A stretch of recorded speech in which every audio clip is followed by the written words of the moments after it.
Alors, le cheat code pour arrêter la malbouffe, vous allez voir, c'est ultra simple. On va d'abord revenir un peu en arrière pour vous montrer que moi j'étais exactement dans le même cas. J'étais un étudiant en gros qui vivait comme un étudiant, c'est-à-dire que je vivais comme de la merde, j'avais aucune discipline, je bouffais ce que je voulais. Bon, en considérant qu'aujourd'hui on mange vraiment ce qu'on veut, mais bon bref, c'est pas le sujet. Donc aucune compétence pour s'occuper de soi-même égale aucune compétence pour se faire à manger. Et quand on vit seul, clairement il y a un moment où ça pose problème et on va commencer à laisser les autres nous faire à manger et ça c'est un problème. Ça, c'est un problème. C'est le terrain parfait pour les industriels de l'agroalimentaire parce qu'ils ont parfaitement compris que la plupart des gens avaient juste la flemme de s'occuper d'eux-mêmes et donc, moyennant un peu de pécule, un peu d'argent, ils ont décidé que ils pouvaient le faire à votre place. C'est le terrain parfait juste après les enfants, hein, parce que clairement les enfants sont aussi des gens très, enfin, sont aussi un public très malléable, très facilement influençable. Mais ça c'est un autre sujet. Donc un terrain parfait pour vendre la merde qu'ils veulent vendre, qu'on peut à peine qualifier de nourriture. Vous commencez à me connaître, je pense que là-dessus on est clair. Donc on parle de tout ce qui est plat préparé, snacks, boissons, bonbons, sandwich triangle, hachis parmentier en boîte, lasagne en boîte, ravioli en boîte, bref, tous les trucs comme ça qu'on peut à peine qualifier de nourriture. Et quand j'avais vraiment la flemme, parlons même pas des commandes sur les différentes applications qui vous livrent directement les restaurants.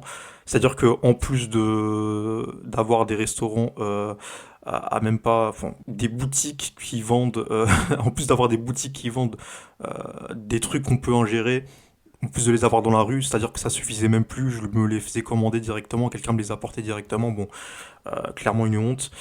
Euh, voilà, quand j'avais pas trop la flemme, mais un peu la flemme, le kebab en bas de chez moi, ça faisait bien l'affaire. Vous vous doutez bien qu'au bout d'un moment, à manger tout le temps comme ça, H24, tous les jours de l'année, toutes les années de ma sainte vie, à un moment, ça bloque. À un moment, ça bloque. Euh, en regardant en arrière, je me demande même comment je faisais, comment je pouvais accepter d'être fourni en nourriture, si on peut appeler ça de la nourriture encore une fois, sans même devoir sortir de chez moi. Enfin, c'est quelque chose de très c'est très singulier comme concept, hein. Ça existe que depuis très peu de temps. Si vous êtes dans le même cas, je vous invite à poser la question. Depuis quand on peut avoir de la nourriture sans même avoir à poser le pied en dehors du palier de sa porte? C'est quelque chose de globalement très bizarre, très intriguant. Je vous invite à réfléchir dessus. Si vous êtes dans le cas que je viens de décrire, alors allez voir mon programme parce que clairement vous avez des choses à apprendre euh, sur tout ce qui est nutrition, bonne santé, etc., fitness, biohacking, je pense que ça va beaucoup vous aider, donc allez voir dans la description. Bref, comment est-ce que je peux vous aider là tout de suite maintenant? Déjà, il faut vous rendre compte que la bouffe que vous mangez n'est pas réelle. Voilà, donc là vous êtes dans la matrice, euh, on vous donne des trucs et vous posez même pas la question, vous mangez comme ça parce que c'est tout ce que vous avez déjà bouffé. S'il faut, c'est même pas votre faute. S'il faut, depuis que vous êtes petit, on vous a donné des raviolis en boîte et vous vous dites que c'est de la nourriture, c'est de la vraie nourriture, ça nourrit. Alors, c'est quoi la définition de nourriture? Parce que à chaque fois je reviens dessus, je dis que c'est pas de la vraie bouffe, mais c'est quoi de la vraie bouffe? La vraie bouffe, c'est quelque chose qui supporte votre microbiome, qui supporte votre cerveau et qui supporte la croissance de vos cellules. Vous trouvez une nourriture qui fait ces trois choses-là, alors c'est très probablement de la nourriture. Vous mangez quelque chose qui fait aucune de ces trois choses-là, alors c'est très probablement du poison. Voilà, c'est ce qu'on appelle plus communément dans la langue française de Molière du poison, c'est-à-dire une substance qui est toxique pour vous. Alors, en pharmacologie, on dit que la dose fait le poison. J'ai pas besoin de vous dire que si vous mangez des raviolis en boîte ou des sandwichs triangles, euh, 100% sucre, 100% sirop de glucose, 100% industrie française qu'on adore, nos terroirs de chez nous, euh, ça va ni supporter la croissance de votre cerveau et le fonctionnement de votre cerveau, c'est-à-dire que globalement, vous mangez ces bouffes-là, vous allez réfléchir de moins en moins bien et vous le savez, parce que ça vous est déjà arrivé, vous êtes étudiant, vous bouffez un sandwich triangle et l'après-midi vous voulez juste dormir. Voilà.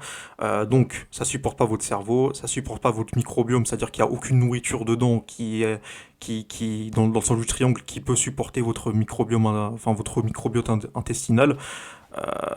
C'est-à-dire que quand on vous met du jambon, 95% c'est de l'eau et le reste c'est euh, des fibres qui ont été lavées de tout nutriment pour mettre du liquide rose à la place pour le faire mieux apparaître. Bon, voilà, autant vous dire que c'est pas vraiment très nourrissant. Et si en plus, au lieu de supporter, enfin au lieu d'améliorer la croissance de vos cellules, au lieu de participer à la croissance de vos cellules, ce que ça fait, c'est que ça les inflamme. Bon, voilà, pour moi c'est du poison, c'est pas de la nourriture. J'ai pas besoin de revenir dessus, mais vous avez aucun de ces trois points-là. Passez votre chemin, passez votre chemin, mais vous voulez pas. Le truc c'est que vous mangez ça depuis que vous êtes petit ou que vous avez pas le temps ou je sais pas quoi. Non, non, j'ai pas le temps. Je mange, enfin le midi. Bon, moi j'ai pas besoin de manger le midi. Vous voyez bien que je suis en forme. Donc bullshit, bullshit. On reviendra dessus sur une prochaine vidéo, mais bullshit. Mais merde, demandez-vous pourquoi vous en êtes là. Enfin, vous bouffez littéralement du poison et vous êtes en mauvaise santé. Je veux dire, vous mangez des trucs avec des ingrédients que même moi, j'arriverais pas à comprendre les ingrédients en question si j'avais un dictionnaire avec moi et si j'avais l'Académie française à disposition juste à côté. Si j'avais François Cheng, même lui, il saurait pas me dire ce que ça veut dire ascorbate de potassium ou qu'est-ce que j'en sais. Donc vous étonnez pas, vous bouffez ça et vous vous demandez après pourquoi vous êtes en mauvaise santé. Pourquoi vous avez mal à la tête quand vous vous levez le matin. Pourquoi est-ce que vous êtes fatigué toute la journée. Pourquoi est-ce que vous arrivez à 30 ans et vous arrivez déjà plus à courir pendant 5 minutes. Je veux dire, c'est pas étonnant. Faut pas aller chercher plus loin que ça. Je veux dire, c'est pas moi ça m'étonne pas en tout cas. Et vous, ça devrait surtout vous offusquer. Et donc, déjà mon premier conseil, ce que je peux vous dire là tout de suite, euh, c'est de goûter au moins une fois enfin, ce que goûte de la vraie nourriture, quoi. Voilà, j'utilise une expression québécoise. Goûter ce que goûte de la vraie nourriture. C'est simple. Euh, En fait, il faut pas vous poser de questions. Voilà. Si vous voulez vraiment changer, prenez-le d'une personne qui a réussi à faire ce que vous voulez faire. Là, vous êtes très probablement obèse et en mauvaise santé. Enfin, soit l'un, soit l'autre, soit les deux. Écoutez-moi, écoutez-moi. Voilà, je veux votre bien. Si vous êtes là, si vous êtes arrivé à ce moment-là de la vidéo, c'est que clairement vous voulez changer. Donc, écoutez-moi. Au lieu de vous faire un énième Deliveroo ce soir qui va probablement vous coûter 25-30 € parce que vous voulez être bien rassasié, euh, vous allez dans la boucherie la plus proche de chez vous, voilà, vous arrivez, vous lui dites bonjour, vous en faites pas, c'est un être humain, il va vous dire bonjour également, il va pas vous manger. S'il veut manger, je veux dire, il y a 20 kilos de bouffe devant lui, donc pourquoi est-ce qu'il irait vous manger vous? On est d'accord, il va pas vous manger. Donc vous lui dites bonjour, il vous dit bonjour, vous lui demandez une tranche de bavette, s'il vous plaît. Deux si vraiment vous avez faim. Allez, une ou deux. Vous lui en demandez une ou deux, il va vous donner ça, vous payez, vous dites merci, bonne journée, au revoir, bonne soirée, au revoir. Ensuite, vous allez dans le magasin le plus proche, vous achetez des pommes de terre, du lait, du beurre. Et du sel si vous n'en avez pas chez vous. Voilà, simple, pommes de terre, lait, beurre, sel. Optionnel, mais si vous n'avez pas de sel, c'est probablement un bon moment pour acheter du sel aussi. Alors, vous rentrez chez vous, vous faites fondre du beurre, vous grillez bien la bavette de chaque côté, vous en faites pas, c'est très difficile à rater une bonne bavette, même une mauvaise bavette, c'est très difficile à rater. Dans tous les cas, c'est de la viande tendre, donc ça sera bon. Voilà, vous grillez bien de chaque côté, voilà, vous mettez la plaque à fond, vous grillez bien de chaque côté, vous mettez du sel, du poivre si vous en avez. Ensuite, vous mettez les pommes de terre à bouillir, vous les faites bien bouillir, voilà. Pas la peine de les éplucher, hein. Vous cassez pas la tête, vous gardez la peau. Ensuite, quand c'est bien bouilli, vous pouvez mettre une fourchette dedans ou un couteau. Si vous mettez dans la pomme de terre et que ça fond, enfin que y a pas besoin de forcer pour mettre dans la pomme de terre, c'est que c'est bon, c'est cuit, vous enlevez l'eau, vous écrasez bien les pommes de terre. Si vous avez un truc pour écraser, ou bien une fourchette ou un couteau ou une cuillère ou un mug, je sais pas, je m'en fous. Juste faites-le. Ensuite, vous mélangez, vous rajoutez du lait, du beurre fondu, du sel, vous mélangez encore, ça vous fait de la purée. Et là, vous avez un bon repas, vous avez de la purée et de la bavette, vous mangez jusqu'à que vous soyez rassasié, donc vous achetez assez pour que vous soyez rassasié, mieux vaut en avoir trop que pas assez. Voilà, vous faites ça, et vous allez manger pour la première fois de votre vie un vrai repas, c'est-à-dire de la vraie nourriture. C'est pas de la grande gastronomie.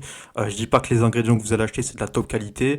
Je dis pas que y a pas des trucs qu'on peut améliorer dedans, mais en tout cas voilà, ça ressemble beaucoup plus à de la vraie nourriture que ce que vous mangez d'habitude.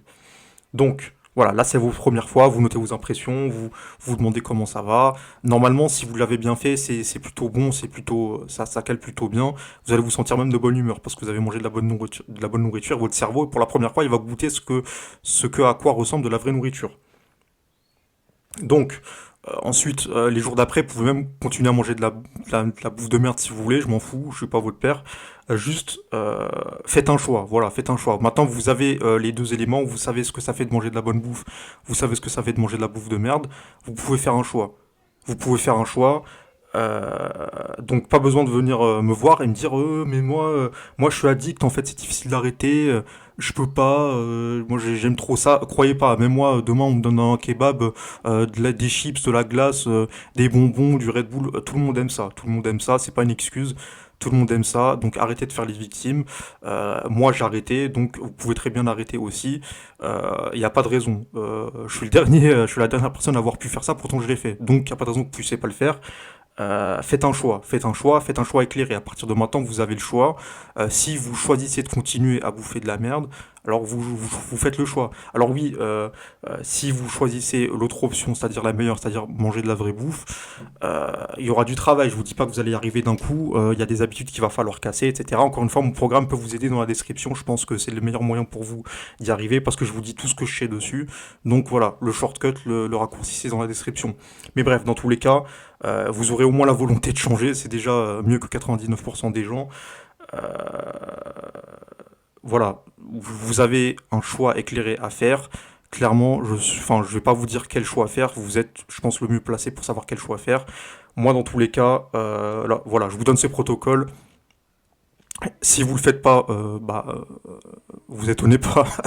Je veux dire, je peux pas non plus tout faire à votre place. Si vous le faites, félicitations. Je pense que vous aurez fait 99% du travail. Et ce que 99% des gens n'ont pas voulu faire. Et du coup, voilà. Mon programme dans la description. Je pense que c'est le meilleur moyen d'attaquer tout ça.